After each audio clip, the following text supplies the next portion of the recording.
नमस्कार, मैं हूं संगीता राय। पूर्वांचल एक्सप्रेस न्यूज के इस वेब पोर्टल में आपका स्वागत है। आइए देखते हैं हमारे संवाददाता राम सकल यादव की यह विशेष रिपोर्ट।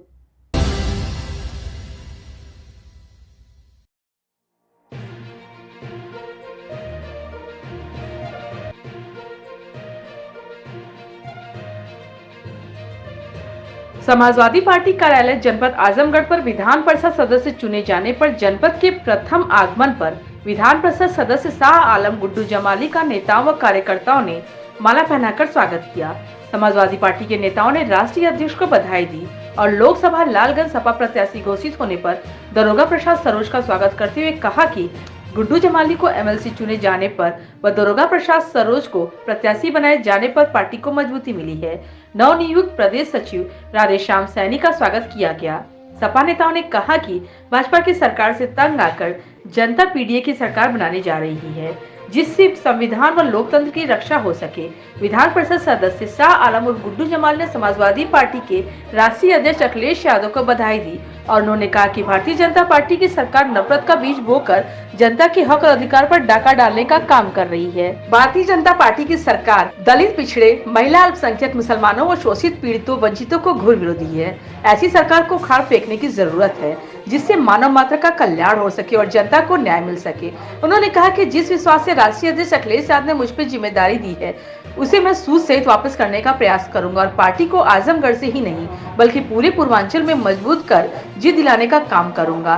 कार्यालय का संचालन हरिप्रसाद दुबे ने किया। इस अवसर पर निवर्तमान जिला अध्यक्ष हवलदार यादव, विधायक दुर्गा प्रसाद यादव, नफीस अहमद, संग्राम यादव, पूजा सरोज, अखिलेश यादव, पूर्व मंत्री विद्या चौधरी, पूर्व एमएलसी राकेश कुमार यादव, पूर्व विधायक श्याम बहादुर यादव, पूर्व एमएलसी कमला प्रसाद यादव, विवेक सिंह, अजीत कुमार राव, डीआर हरिराम, राजनारायण यादव, राम आश्रय चौहान, अशोक यादव आदि मौजूद रहे। कार्यक्रम का संचालन हरिप्रसाद दुबे ने किया। एक बार फिर सपा में जी क्या कहना है? बहुत तरीके की बातें थी। नहीं, बातें तो आप भी जानते हैं, लेकिन ये है कि मैं दिल दिमाग से सपा में आया हूँ। मेरी माननीय राष्ट्रीय अध्यक्ष जी से जो वार्ता हुई दोबारा दूसरे क्रम में, उससे मेरी आत्मा पूरी तरह से संतुष्ट है। हम लोग मिलजुल करके पीडीए के फार्मूले पे काम करेंगे और इसको ताकत देंगे, इसको आगे बढ़ाएंगे। हाँ, हम लोग मिलजुल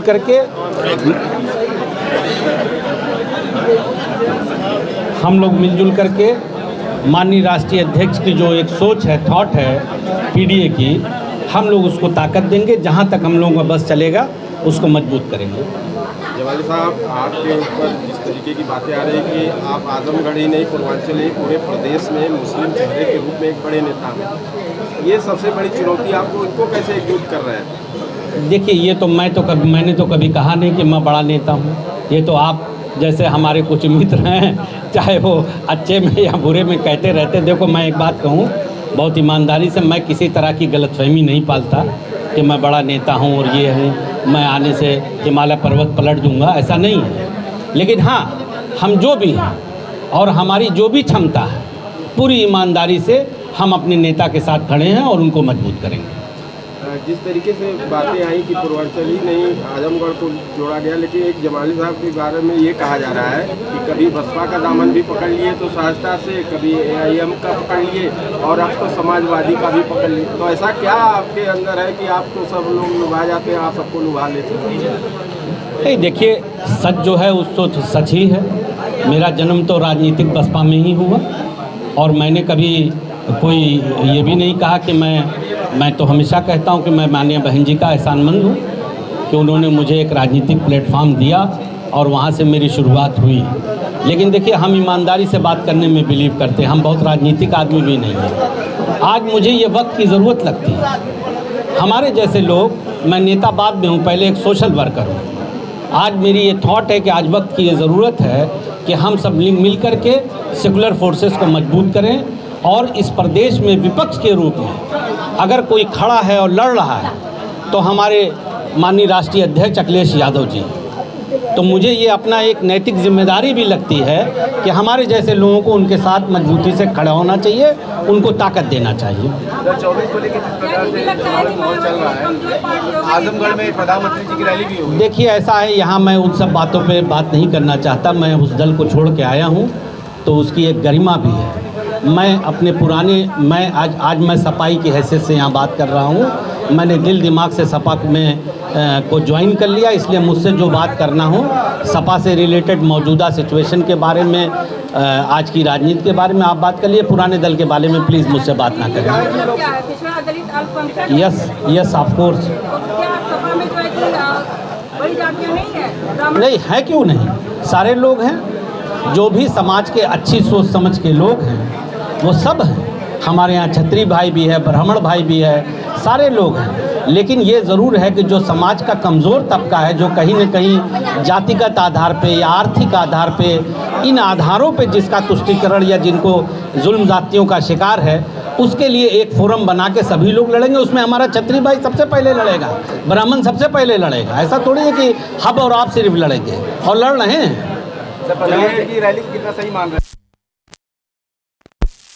हाँ,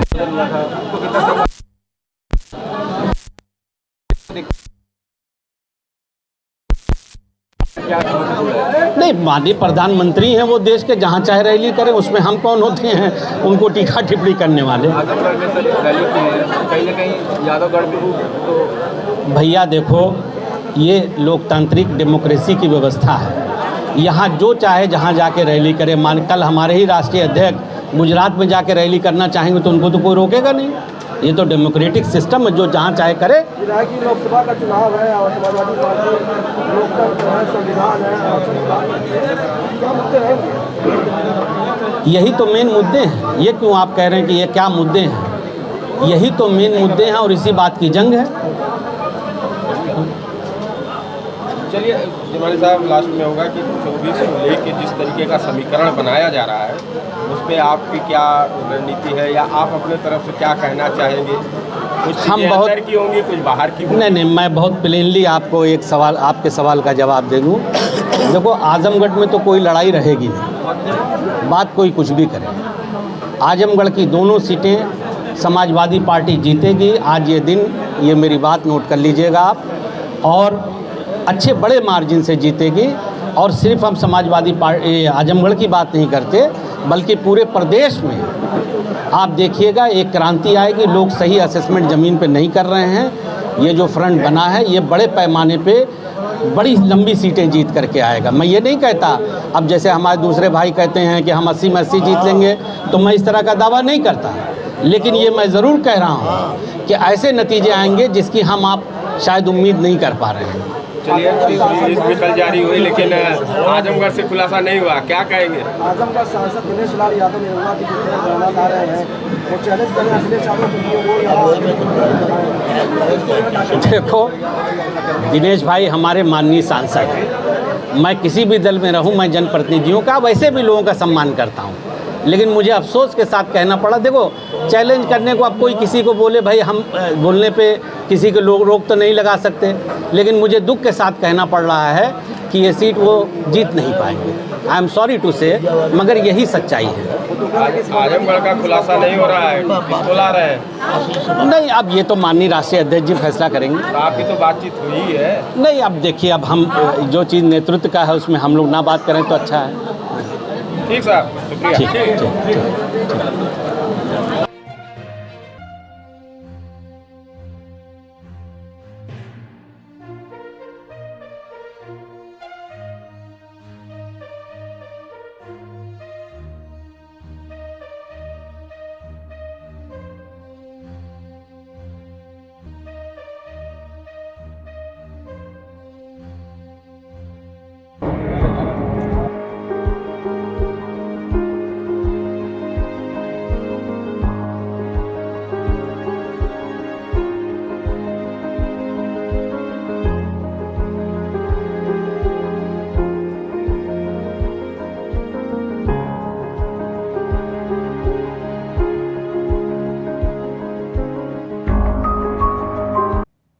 अगर आपको हमारी खबर पसंद आई हो तो हमारे चैनल को लाइक, सब्सक्राइब और शेयर ज़रूर करिए।